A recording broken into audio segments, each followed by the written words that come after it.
بسم الله الرحمن الرحيم، وصلى الله وسلم وبارك على سيدنا محمد وعلى آله وأصحابه أجمعين.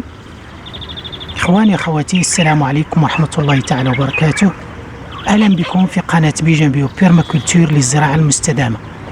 سنقوم إن شاء الله بغرس وزرع الروزماري أو إكليل الجبل بدون جذور وبدون استعمال غطاء كما عهدنا في الاستعمالات الأخرى عندما قمنا بغرس النباتات العطرية. إذن سنقوم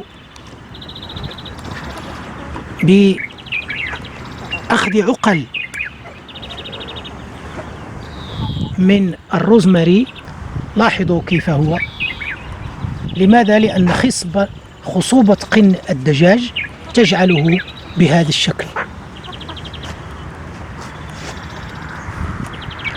إذن سنأخذ منه عقل ونترك العقل التي فيها زهور تقتات منها أو يقتات منها النحل.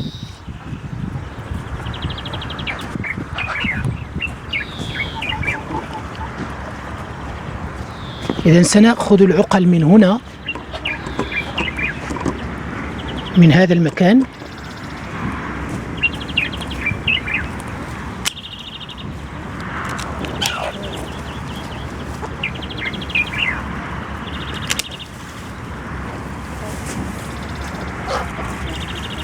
لاحظوا شكله كيف هو. ونستعمل نفس الطريقة بإزالة أوراق الموجودة في الأسفل بهذا الشكل، ونزيل اللحاء، ثم نضع الألوفيرا لتسهيل عملية التجدير.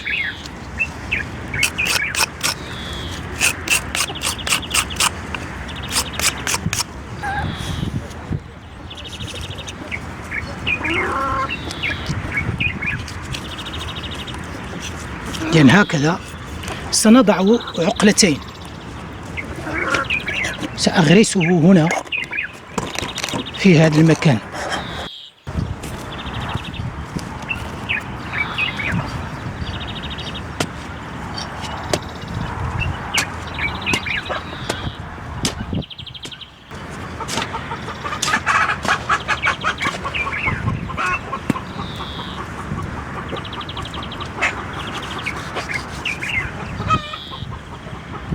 إذا نحاول أن نضع نصف العقلة في التراب والنصف الآخر خارج التراب.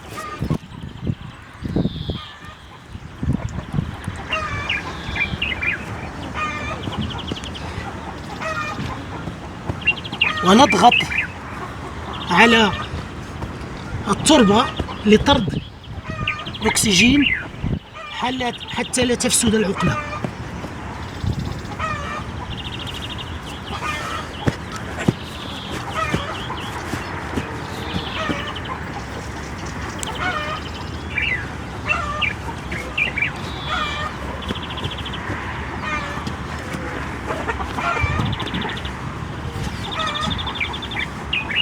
ونقوم بعدها بالتحويط.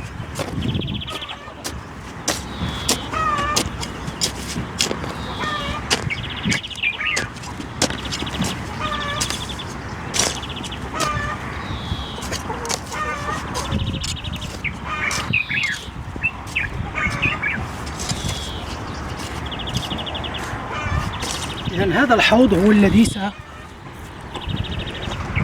سنقوم بسقيه بالماء. نضع عقلة أخرى هنا،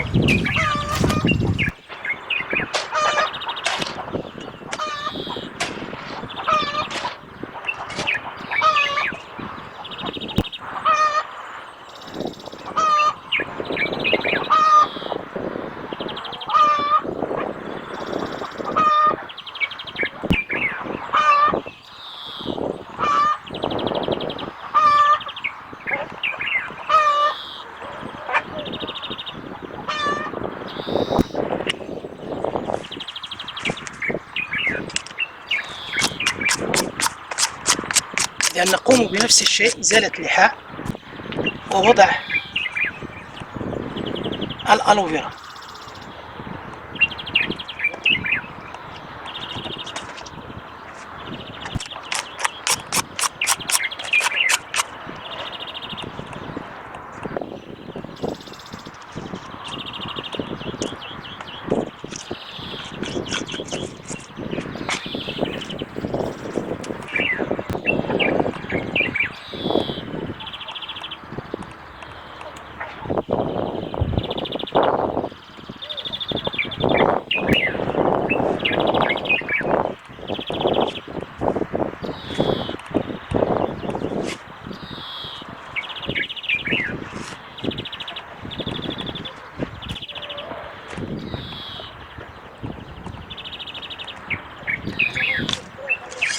ونقوم بالتحويض.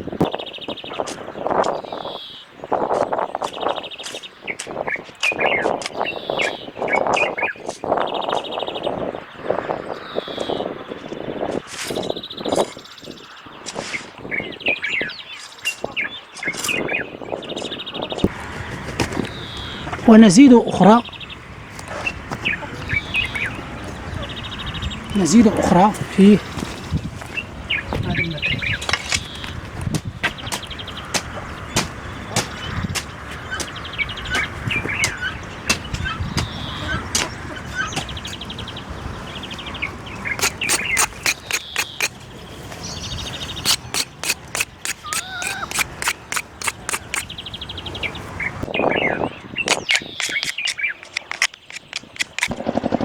أعتذر عن هذا الصوت الصادر من الجيران. وسنقوم الآن بالسقي.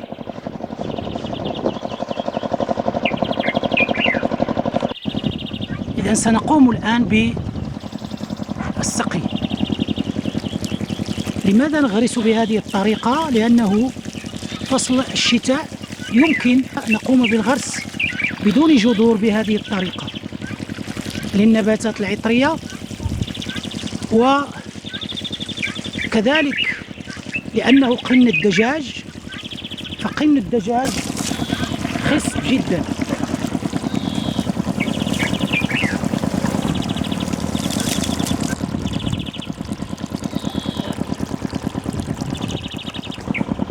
ويجب أن نباشر السقي يوميا، نقوم بالسقي يومي حتى تخرج براعم الروزماري. إذا نستمر بالسقي اليومي من أسبوع إلى 15 يوم حتى تخرج البراعم الجديدة للشتلة أو للنبتة.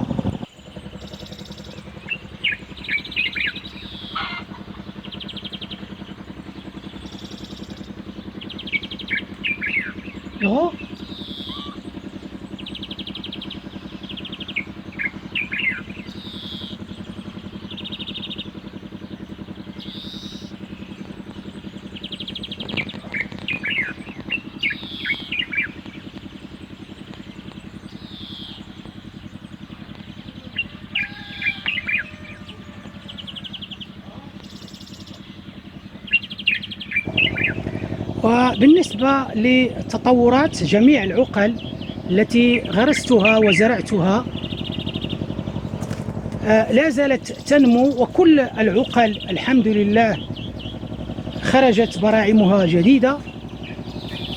وطبعا في المستقبل إن شاء الله سأقوم بفيديو خاص فيه تطور جميع هذه العقل. وأعطيكم مثلا لاحظوا هذه العقلة خرجت بزهورها، هذه لنبتة معينة، إما البرقوق أو المشماش، لست أدري، ربما ستتضح عند خروج العقلة بكاملها.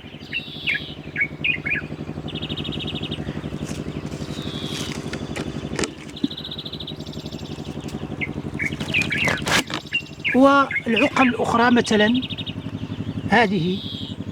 إذا الحمد لله العقل بكاملها نجحت وتطورت، وسأضع لكم فيديو لكل هذه العقل إن شاء الله.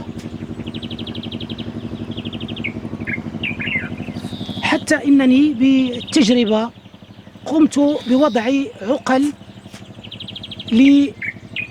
للحامض أو الليمون أو الحوامض وحتى للزيتون. أريد أن أجرب هل ستنجح العقلة أم لا.